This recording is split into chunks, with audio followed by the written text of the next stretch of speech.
This is a Rogue Media Network podcast.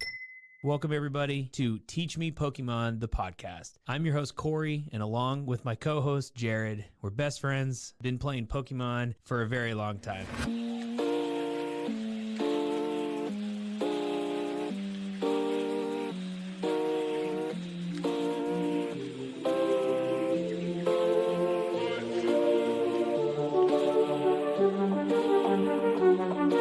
What's up, Pokemon players? My name is Jared. Here with me, my co-host Corey. And if you're new to the show, what we do is we sit around and we talk about the competitive scene here in the TCG world, as well as we try to give tips and tricks so that you can get better as we are getting better. We're learning alongside of you, passing along the knowledge that we have. And Corey, we are coming off a 2 regional tournament weekend, which is funny to me because collectively the attendance of these tournaments was smaller than some of the tournaments that we've seen outside of Japan. Like, I was expecting bigger numbers and maybe I was really off on that. Yeah, I'm trying to figure out how I phrase this. If you had been given the option of the EUIC in London and you said it's going to be 3,361 players, you said, okay. We say, will that be closer to the Champions League or will it be closer to Vancouver? You probably would have said Vancouver. And you would have been wrong. You would have been, and it wasn't really even close. Like 1,700 difference to Japan, 2,000 difference to Vancouver. So, Jared, have you ever been to Vancouver? No, I have not. I say it's beautiful. Beautiful up there in Vancouver, but it's expensive. It's a little up there and very remote, for people from the Pacific Northwest, it's not a big deal. But for the rest of the world, it's like, where is this? And so a little tough to get to, I would say, and expensive. You know what? I'm going to blame tariffs. Expected more. I'm going to continue to blame tariffs for low attendance, regardless of whether they're instituted. Oh, yeah. Did you just see it? Trump, 400% tariffs on Pokemon travel. Why is he trying to shut it down? Why? You can throw tariffs on coffee. You put tariffs on Pokemon cards, it's over, man. It would be riots outside the White House. No, it would be. It would be absolutely wild. No, but I agree with you. I think both of these probably, when you look at, Rio versus Fortaleza, if I'm pronouncing that correctly, probably people are going to be able to get to Rio easier. Same thing comparing Vancouver to Toronto. Toronto had 800 more players. It's a little more centrally located. So we say all of this to joke around, but to also to Pokemon players, don't worry. The 3,000 to 5,000 tournaments, they're coming. Oh, they're coming. Long gone are the days of the 400-person regional where you can show up to, and maybe collectively in the entire space, there's 1,000 people. Oh, yeah. Yeah, no, I mean, as we look ahead to Atlanta, and for people that if they listen to this podcast don't know, or you don't live in the States, there are these cities called hubs for airlines, DFW, Dallas, Fort Worth, a hub for American Airlines. United is the hub in Atlanta. It is very easy to get there. It's cheap to get to Atlanta. The population between Florida, drivable areas, you yourself it's pretty drivable for you. Absolutely. It's going to be huge. As long as there's not a cap, Atlanta probably will be the biggest NA tournament this season. Yeah, I agree. And there's a lot of momentum, things moving that way. A new set coming out in Journey Together, a rotation coming. Like, it is, I cannot wait for Atlanta, in addition to it to being one of the, secret regionals that they didn't reveal the location of. So there's a lot of mystery, and this is just going to be a huge turning point as we look forward towards nationals here in the US and in Worlds, because the meta is going to shift a little bit between now and then, but not much, right? Nothing else is going to leave between now and Worlds. We maybe get one more set that becomes viable at Worlds, but for the most part, what we're going to see in Atlanta is what we're going to see iterations of moving forward. Yeah, I mean, that's what makes these first tournaments so fun, is because it's the first time we get to see this at a major level. But there's also a lot of randomness that can happen, because someone can roll in with a deck that people maybe thought would be good, but didn't practice it, and then all of a sudden just does really well. So and there's just not as many cards in the format, which most of the time makes it for not as much variance because you don't have as many options. But because it's so new, it doesn't matter. It's going to be great. And as we talked, and did you just say this? The new set, will drop before the tournament starts, and those cards will be legal. So I'm pumped, man. This is going to be good. I may have been looking at some airlines last night. I didn't really pull the trigger on nothing yet. I got to talk to the boss first. Timing's everything, Jared. I've told you that your whole life. Timing's everything. Never listened. And you don't listen. But last night the timing was not good, not correct for me. So we're gonna wait. We're gonna wait just a little bit longer, and maybe tonight. Maybe it's tonight. I don't know, but that's fair. That's totally fair. Well, let's look back a little bit to this past weekend before we look forward. I would like for us to start actually down in Brazil for our regional down there in Fortaleza. It's like a Pokemon. I can't pronounce it. I was gonna say, keep going, keep trying, because I don't want to try it. I don't know what to say. This top 8 was packed with the names, Corey. Like Pedro's in there, Williams in there, friend of the podcast, Marcos Cifuentes is in there. Marcos, come on, brother to the world champion, Marcos Cifuentes. But what's most intriguing to me here, I have 2 points. One is clearly this feels like Gardevoir's last ride. Next week, we're going to talk about a lot of the cards rotating. I don't know that there's another Latin American tournament of this size before the rotation. I don't believe there is. So it feels like the Gardevoir players showed up one more time to play. Mm-hmm. We'll talk about that. The other thing that's incredibly interesting to me is that we have a Dragapult winner, but without Dusknoir. Yeah. Let's chat about that. Where do you want to start? I think this deck it goes very, obviously it's streamlined clearly because there's no Dusknoirs in it. And I think the whole goal is to just get as much up as possible.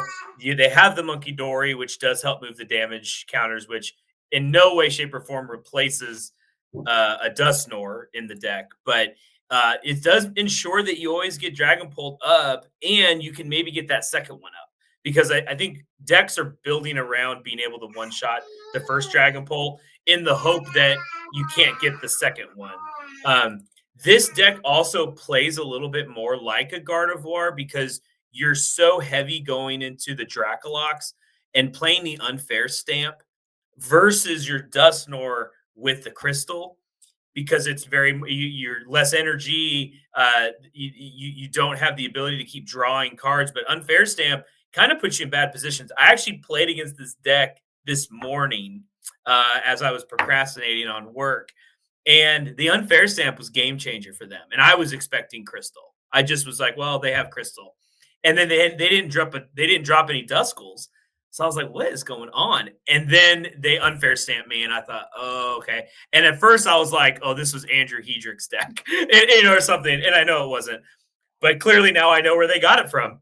It was from Brazil. So it's from Brazil. You are correct. So anyway, streamlined, quick, doesn't get stuck in situations. I like it. Is this going to be the staple moving forward? I think Dusknoir is still too good, but I like the adaptation. It does feel like the Dusknoir helps you out in more matchups. But the other thing that I'm noticing looking in this list is the presence of the 2 Turos. Right? Because as we're going to see with Journey Together coming out, the age of Dragon Pokemon is coming to an end rather rapidly. But right now, you've got a 320 health Pokemon with 0 weakness. Mm-hmm. And it doesn't take a whole lot to charge it up. So it feels like there's more of a Turo cycle here present than we see in our Dusknoir list. And I thought just the addition of that one more is probably game-changing because there's just no easy way through 320 damage. Like the decks that are able to do that in one shot, Gardevoir has the capacity to do that with some damage moving counters. It's just a lot, man. It's just a lot. So I really like that second Turo in there. The second Turo is clutch. I am a huge fan of Lost City. I just think it's such a game-changing card. This deck can't find it, which always is like difficult. I think Lost City is one of the best cards in Pidgeot Control because you can just you can find the stadium anytime you want and get that clutch knockout on something, and then your opponent can never get it back. But I like it in here too because you can drop the damage counters, potentially get those snipes on some things that are frustrating. I like it. Not. I don't know how helpful it probably was, but they won the tournament, so maybe it came into play a few times. Just a big shout out. Like, it's so hard, even at a tournament of 700 people, it's so hard to come home with the dub. But Corey, there's one more thing I got to tell you about this tournament, and I think this will help transition us into our talk about Vancouver. Do you know what the #1 deck list was for day 2? I am going to say it was Gardevoir. No, it wasn't Gardevoir. Cloth Terapagos. It was Goldingo. Oh, Golden. Goldingo had 21 in day. And I don't see it in the top 8, Corey. I don't see it in the top 8. I know. Former world champion Diego actually finished 15th as the best finish on Goldingo. But you're right. I don't see it. I don't see it in top 8, and he got 15th. So technically one in top 16. I mean, I think it's, if you go down the list here, it struggles against Gardevoir. It struggles against, I would say struggles against Roaring Moon in some aspects. And Dragapult. The numbers are too good. Struggles against Lost Box. Struggles against Cerulege. Like, it's just, it goes on and on. This is a tough field for poor Goldingo. But I'm not going to believe. But I do want to take that momentum and go over back into Vancouver, where Goldingo did get second. Lucas Jing, friend of the podcast. Yeah. Second on it. 5th place. Trevor Reed on it. The Canadians showing up strong with Goldingo. We had a lot of finishes here. Statistically, it was the second most played. There was a lot of Dragapult in Vancouver. Not surprised to see who won this tournament and what they were running. But looking at this top 8, are you surprised by anything? We got Hiroshi over here from Japan trying to continue the country's winning streak, getting 7th on that Arclodon. So what do you notice here? A very diverse top 8, in my opinion. Yeah, very, very diverse top 8. I think, we talk about the yo-yo sometimes between like, oh, this deck gets good, and then people counter it, and then it comes back into top 8. Miraidon fits that like a glove because you had Azul win on it. Everybody played it. Then everybody countered it at EUIC. And now here we are again with, Caleb finishing in 4th, basically top 4 with Miraidon. So that was there. You saw the Roaring Moon. I think the biggest difference between Vancouver and Brazil was you had 4 Gardevoirs in top 8, and in Vancouver, Jared, you had none. So I don't know. Again, a bigger tournament, different types of decks. Clearly, the best players in Brazil were running Gardevoir. Your William Acevedos, Pedro Partucci, like people were running Gardevoir, but not here. I mean, I'm not saying like, Makani Tran's a bad player. Obviously, Piper Lapine's an incredible player. Dennis as well. So, I mean, you had some good players on Gardevoir, but it wasn't like 60% of the best players in the field were on Gardevoir, but there wasn't any in top 8. So I think that's one of the things that stands out. That's fair. No, that's really, really fair. We also, I got to ask, 8th place, Abon Ahmed on a control deck. Has he submitted an application? We need more. We've had to adjust some of our legislation on the group in anticipation of Milotic coming in, because there's going to be a lot of people applying now. And this is like it's like applying for a house, Jared, back in like 2007. Everybody got a house. You get a house. Can you afford your mortgage? No, it's fine. You're in. And we're going to start to get a lot of applications. And we saw what happened, right? We saw what happened in 2008. It was a recession, and we learned from mistakes. So we are anticipating a lot of applications with Milotic. oh, look at my Dragon Bolt deck with a 1/1 Militech. Can I be in the control committee? No, you're not allowed. That doesn't count. So we're gonna have to curtail it. Ahmed ran control in LA and finished 5th last year, which is incredible. But then there's been a run. He kind of, I feel like he copies me a little bit. You had Goldengo, you had his last 6 tournaments were Goldengo, Gardevoir, Goldengo, Control. I'll forgive him for Charizard Pidgeot because that's a little easy. Very mid deck there. But then he goes 8th with Control here in Vancouver. So we're not quite ready, Ahmed. Congratulations on the 8th place finish or top 8 finish. Your deck, very creative, I would say. Trying to think what stands out here to me. I am a fan of the. Did he have the stadium? The Great Tree? Oh no, Secret Box. Well, you still had the Pidgeotto in there. I don't know why you would put Pidgeotto if you're not running the Grand Tree. Yeah, that doesn't make sense to me, but that's fine. It's an okay list.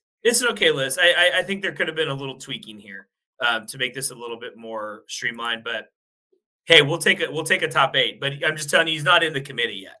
That's fair. I like the list actually. It seems more of like an option-based control deck because I'm seeing some things here that can attack. I'm seeing a lot of draw. The Radiant Serena with the healing is very interesting to me. This feels like the best hits of control. Yeah, I think I understand I like 2 accompanying flutes because it does give you the option, but accompanying flute in my mind, it's either you hit the home run and get all 4 in there, or it's not a guarantee hit.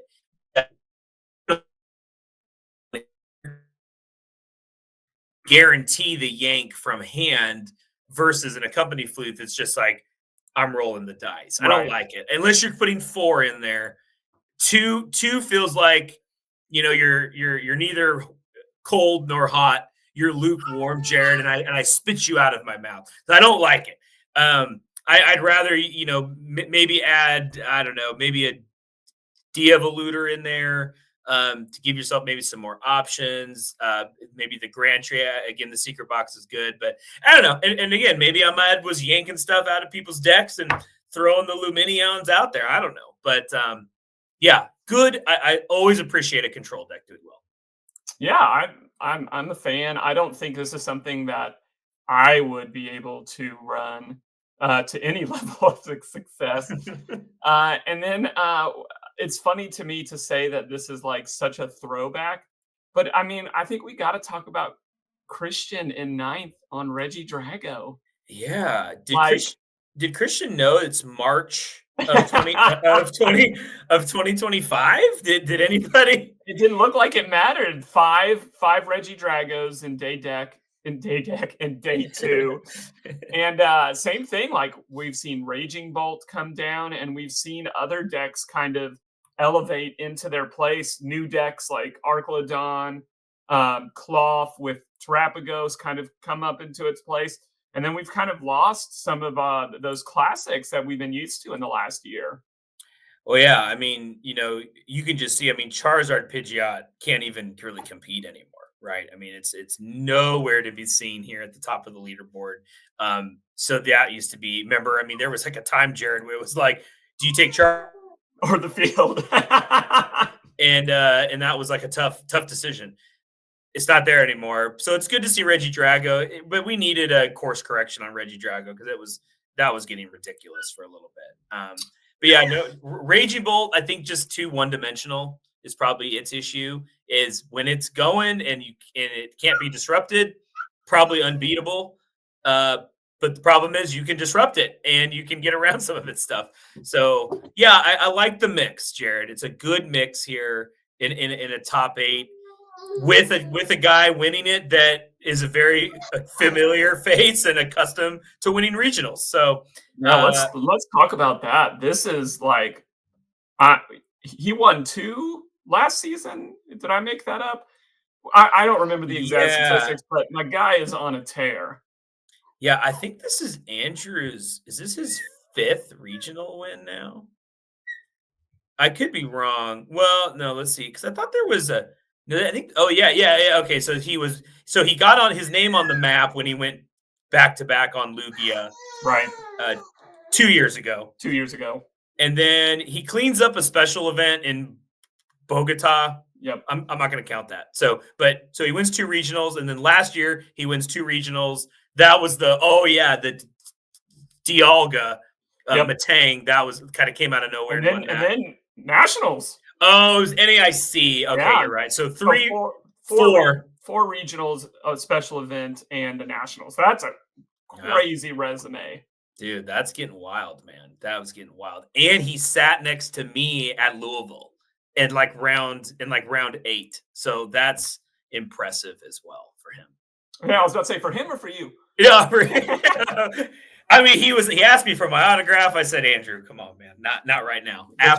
You'll notice him not having a worthwhile finish in Louisville up on the screen here. That was a tough day for him, as I remember. A lot of intimidation factor for him in that run. He's nervous. He can't. What are you gonna do? Jared? He's still human. So, but Andrew.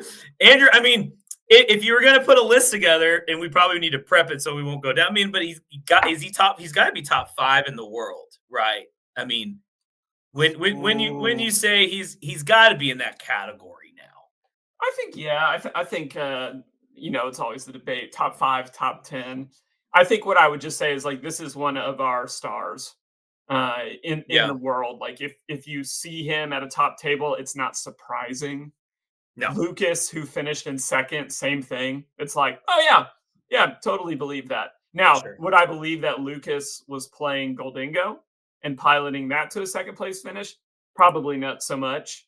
But both of these people and other names that we can see here in the top 8, like there's always going to be people on the come up, but it's never surprising to me to see Andrew, Lucas, like you throw in so many of these people, Piper in 13. These are the names that we need to keep getting stronger and bigger, so that the tournaments keep having those grit and those foundation that you can build off of. Your sport is always going to be as big as your stars are. And I think Andrew's one of those stars. And then I didn't even realize Azul was here running his Maridon again to great success. He was at it, man. He was doing well. I think he kind of stumbled a little bit in day 2 at the end, but yeah, I wonder what the changes were. I mean, I'd have to peruse it quickly. I mean, I don't have to look back at the other one. It seems like pretty close. I'm sure it's a couple cards off from what he was running. Back at oh my gosh, what was the regionals he won? The in Mexico. In Mexico, yeah. I'm blanking on it, but yeah. But I mean, you have the names. They get the people watching the stream. You get the matchups. I mean, that's the fun part about top 8s with big names is because we're not guaranteed to see these matchups. It might happen in day 1 where Azul plays Andrew Hedrick, and that probably would be on stream. But it may not be, and we don't get to see that. We don't never get to see these guys play each other until they get to these top 8. So we want to see the people that we know, and they're the best players, man. So absolutely, yeah. Couldn't agree more. I just want to say, Hiroshi, great job. I think we're noticing, Jared, these Japanese players, man, are consistently making their ways into top 8s, winning like these non-Japan Champion League tournaments. And without that many of them even traveling to these places, there was one point, Daichi was, I think, like he was at like table 6 with like 2 rounds to go, maybe, and I wanted him in top 8. So because like Daiichi's like he's there, he's like one of the best, and he just fumbled, and he was on Lost Box and didn't quite close it out. But I don't know, would have been fun. But I don't know, man. It's just it's a fun spread. I think Pokemon pretty diverse right now. It is, and I think that's a lot of people's fears potentially. Because when we go back and look at our Champions League in Fukuoka, there didn't seem, that's not 100% true. There's a good amount of diversity, but anytime there is a turn where you're, like you mentioned earlier, where you're losing cards, even though we're going to add a set, even as we're losing cards, I think one concern that players have, and I hope that developers have it too, is what we have too homogenous? Is there something that's just overpowered that everybody's going to run? Because some players like that, but I think a majority of people like knowing that the deck that I'm bringing has at least the potential. Like the deck, not the players. The deck has the potential to get me there if I'm good enough player. And that's what I've loved seeing for probably about the past 2.5 years is not everything is winning back-to-back tournaments. Different players are winning. And I'm just hopeful that we're about to go straight silver rimmed cards, Corey. Like everything F and below is gone. And there's some stuff that promotes consistency in a lot of decks that just isn't going to be there anymore. So what will people turn to? I agree, and I want to cry too when you say that, because it's like we're moving on with an era. So Barnes, I feel you. I also want to correct what you just said. You said F and below. That wasn't a cuss word. You F space and below, not F and below. So just want to for our listeners, we have a young audience, Jared, as our juniors and seniors are. I'm talking about goodness. If you look at the bottom left-hand corner, you will see a letter F. F and below, we're above F. We're above F. We got to get above F. No more E. What I was trying to say was it was ineffable. Do you think we'll be playing, Jared, when like the rotation is and it's like you can only use Z cards, Z cards, and also for the two elderly gentlemen, Jared, Cohen, Corey, your nap room has been prepared for you. Good. I think what eventually will happen, and you saw this at Louisville, there are these upper rooms that kind of look down over everything. And I think what will happen for you and I is, if anyone's familiar with the Muppet franchise, there's those two old guys that are just sarcastically yelling things the whole time. That's probably what's going to happen at Corey. They'll kick us off. They'll say, we'll let you look over from up here in the little staging area, and you can just have your little podcast and just leave everybody else alone. Here's your promo cards for the tournament. You're fine. You're okay. You're just put us close to the bathrooms. So probably have to go quite a bit. I will say though, more of the older side of the crew, but I feel like got stronger as the tournament went on. So there's still enough energy and chutzpah to get through a long day at the regionals. But anyway, all right, let's see. Anything else from the tournament? Because then I have something I want to. It won't take a long. But no, that's all I got. I'd love to hear what you say, and then we'll throw some education at these folks. All right, I got a new segment for us that I would like to continue every show. And it's called, I need a better name. What's their rank? I don't know.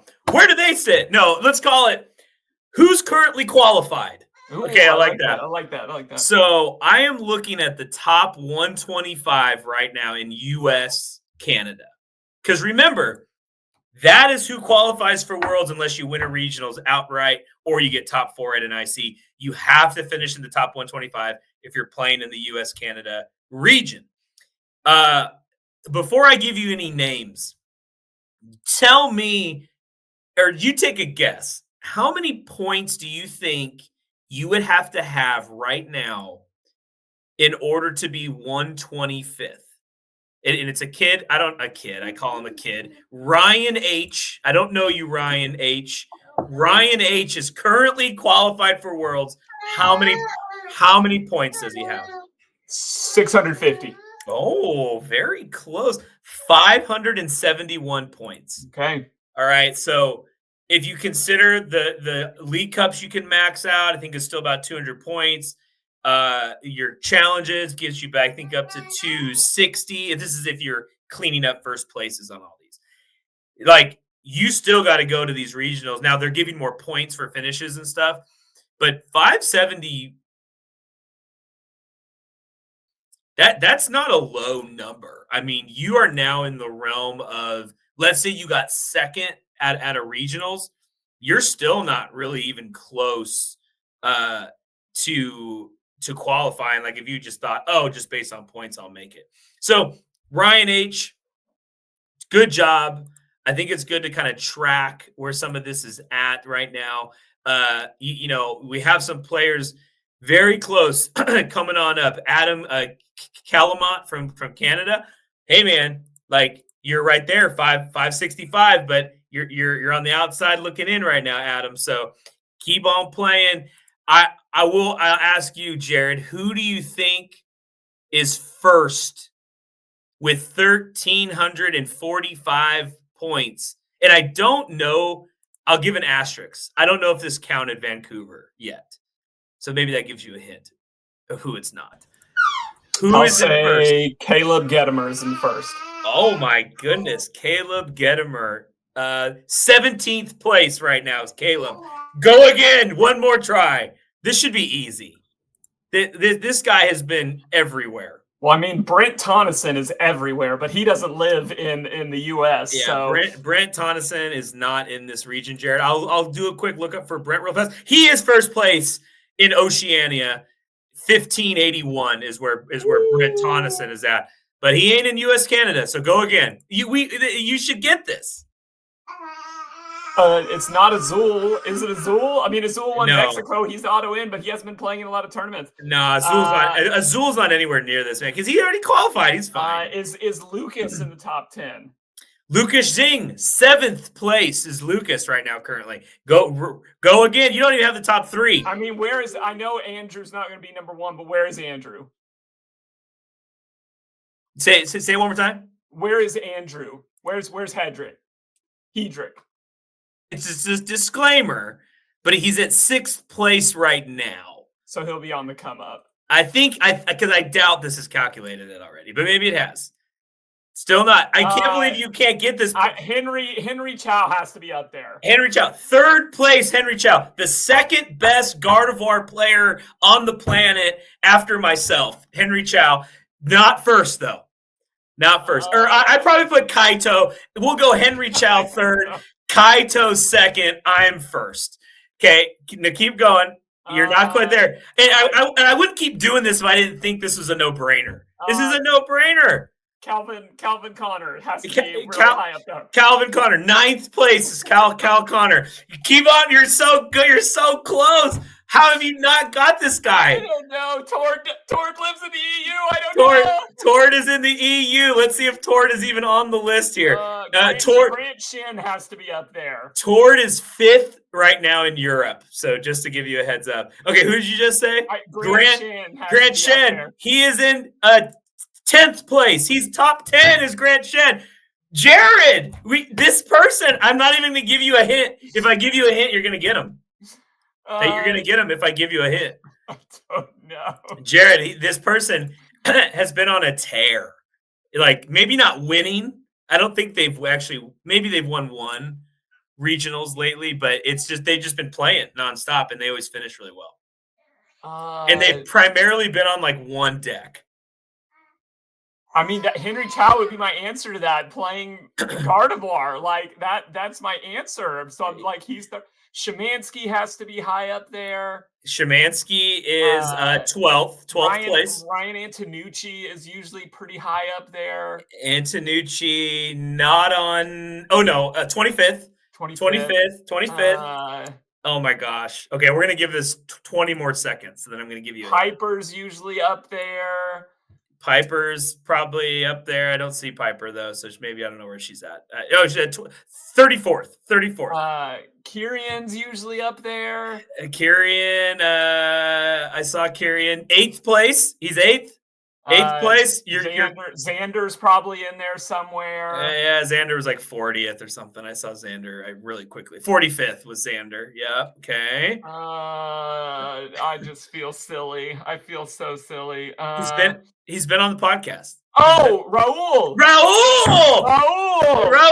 Lugia! Lugia! Every tournament, Lugia! Raul. Who's 2? Caleb Rogerson.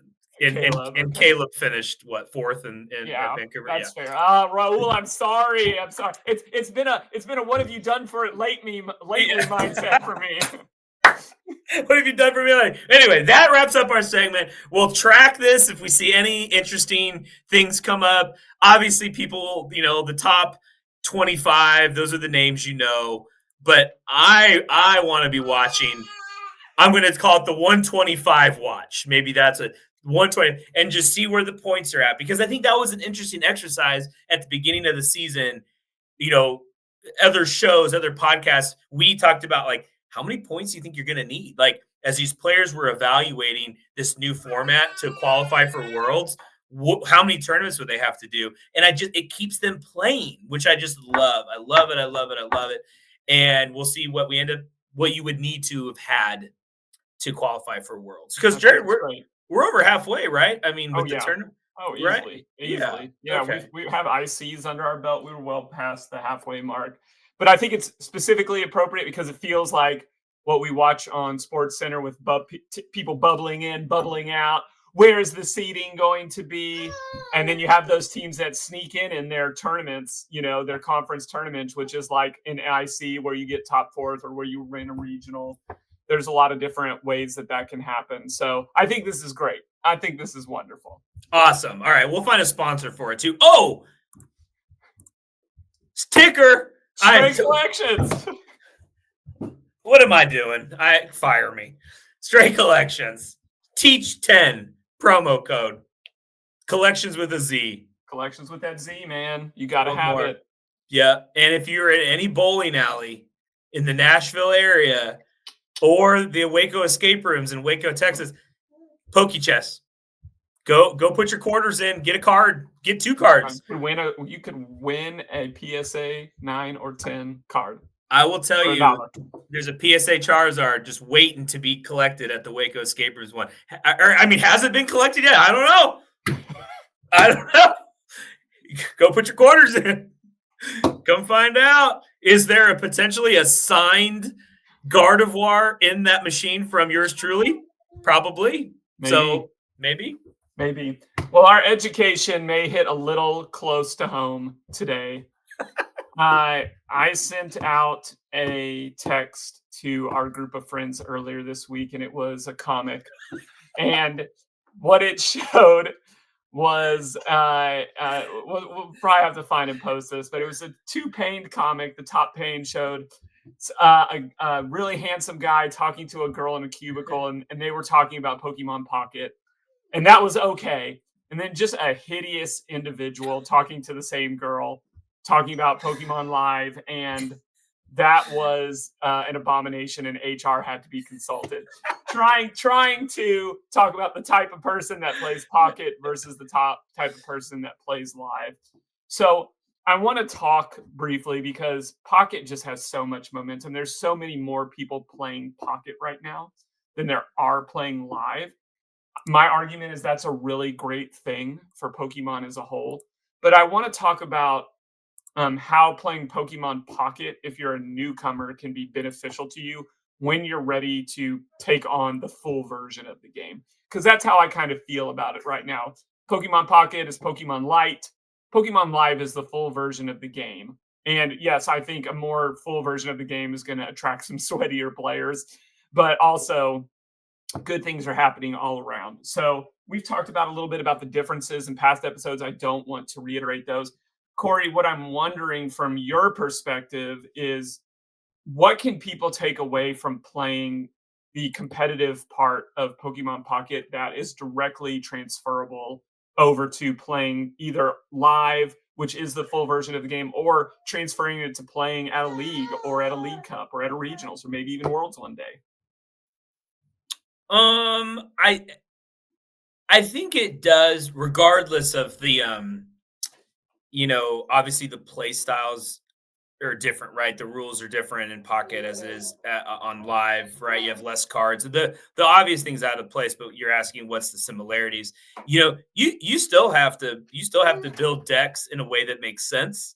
You can't just throw random cards together and assume you're going to win. In Pocket, yes, it's less you have to put together for it to make sense, but there it has to work. And there's strategy in that, and I think that directly translates. And so, I think from a deck building perspective, in the same way you think about building a 60 card deck is probably the same way you think about building a 20 card deck.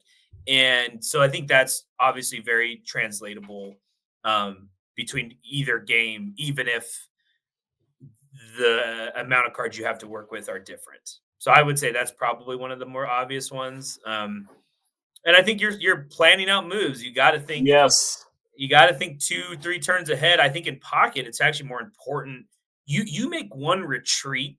If you retreat incorrectly in pocket, you probably can't win. Like it sets you back because of the way the energy stuff works and just the amount of options you have for trainer cards. Whereas in live, it may not be as detrimental, but you still need to like map out what you're doing multiple turns ahead if possible. Yeah.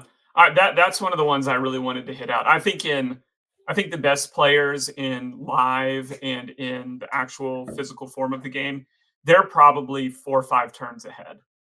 In pocket, I don't know that you need to be 4 or 5 turns ahead because moves are way more predictable. There's a lot more predictability in pocket because there is no rare candy. There's only 3 bench spots. There's some of the mechanics that are fully present in the high level competitive version of the actual card game. They're just not in pocket, and I don't know that they need to be. But yeah, your ability to think 2 turns down the road is good. And for someone like me, who's more of a what does my turn right now look like player, I think pocket is even helping me because it's like, okay, like there's a time limit. People don't move super quickly always. What does it look like turn 1, turn 2, thinking forward and so forth? Yeah. That's a good point. I mean, it reminds me of like when and this is what, in my opinion, you could tell me what you think, but I think the biggest, when we started playing Pokemon back in 2007, that reminds me of where Pocket is now. Is like there wasn't much your opponent could do to mess up what you were doing, but you could still strategize your moves based on what they were going to do. It was very very predictable. You know, there wasn't hand disruption. It was Team Galactic's Wager, and that was the stupidest card ever printed. And people did run it because it made you shuffle your hand. And I just always pull my hand into the deck.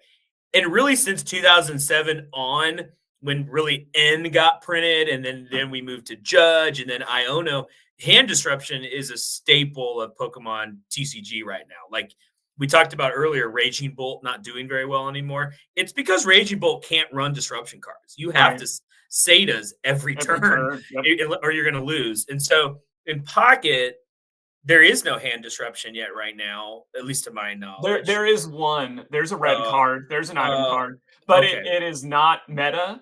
And it's because hand sizes are usually it's just like shuffle. You might as well just say shuffle your hand. Like draw as many cards as you had. It doesn't feel as impactful. Gotcha. And so it's like you can plot out your moves, I think, and know that you're not going to get anything messed up for yourself. Whereas in live, there's always this aspect of you're like, okay, I got the win next turn, but in case I get Iono'd, because I will get Iono'd, am I thinning my deck out? Am I positioning myself correctly? You know, should I search for this supporter, you know, with this card, or leave it in the deck because I'm probably going to be shuffling my hand in anyway. So, but I think Pocket, I wonder if there's stats on if Pocket has increased play at the TCG level. That's a great question. I don't know. I have to imagine that there's going to be some. I mean, we're in a golden era of collectibles right now, just economically in the world.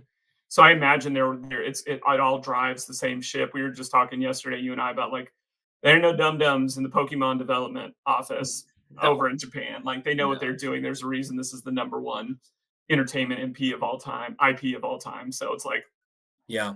But yeah, we used to have when we were in college, we had a professor that used to work at Sony, right? And the infamous story of he asked the CEO of Sony, or he asked our professor what like a 5-year plan was, and then our professor asked it back, and the guy had like a 500, it was like a 100-year plan. It was like, and he looked at it, and like some of the stuff that was 20 years down the road on that list actually ended up happening. And I think just, I mean, it's true about all cultures. People are people, but I think Japanese cultures are just very disciplined and they know how to stick to their game plan and they know what works. And that's why Pokemon is just methodical in Absolutely. their approach, what they do. But that's why Hello Kitty is number 2 on that list. What's 3? Raul, is he 3? Is he 3rd? Do you know what 3 is? It'll blow your mind. Do I know it? I know it. Dragon Ball Z. No. Is it in the top 25? Really? Is it a kid game? Is it like for kids or like? Yeah, it's definitely more kid focused, but it's old. It's old. It started in the 20s.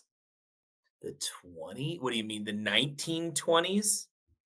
Oh, dude, I have no idea. Can I phone it? Winnie the Pooh. Winnie the Pooh. Oh, well, that's not from Japan. No, I'm talking all entertainment IPs. Oh, I was thinking Japanese. That's why I said Dragon Ball Z. The next ones that are Japanese are all anime or manga driven.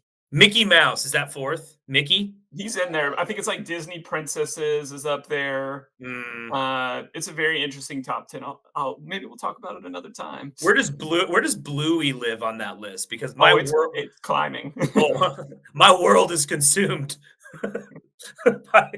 by Chili and Bandit and Bingo. I think there needs to be a Bluey TCG episode, like Bluey goes to league and maybe doesn't do so well, but Bandit is really good, and then Bluey's kind of jealous, and I think that needs to happen. We in our household, whenever there's like a moment like where we're quiet for a sec, my wife and I, what's usually a conversation starter again is we'll take guesses on what we think the Bluey movie is going to be about. And it usually gets more and more ridiculous. Like I think the one I gave her 2 nights ago was that like Bluey gets infected by a zombie and they have to like figure out a cure for Bluey, and then it transforms into another world. Like I think it just gets more and more ridiculous. But that's going to be huge. That movie's going to be massive. It's going to move Bluey up the list on the IP game. I would play Bluey TCG. Like I watch Bluey by myself. Like our son goes to bed and I'm still watching Bluey. It's very good. It's so good. It's a great show. Great show. Good. All right. Good educational moment. Pocket. Let Pocket people have their moment in the sun. Okay. It's pretty much a game you play on the toilet. So it's fine.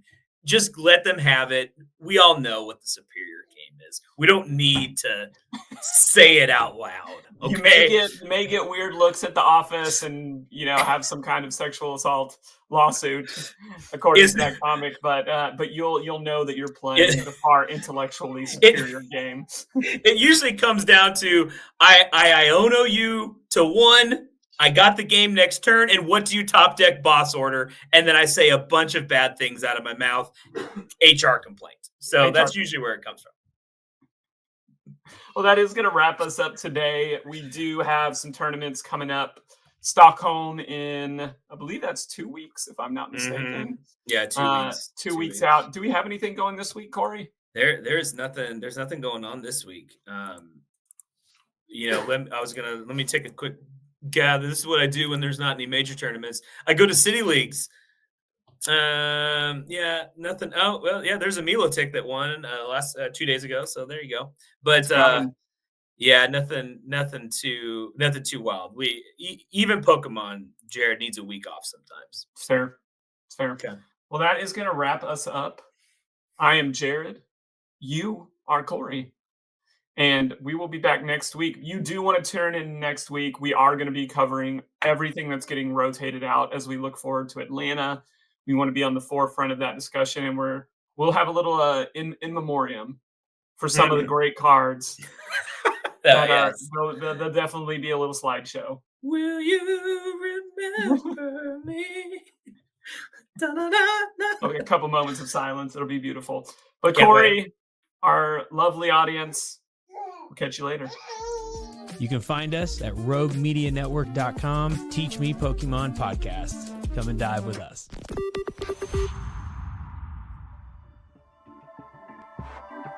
This has been a Rogue Media Network production.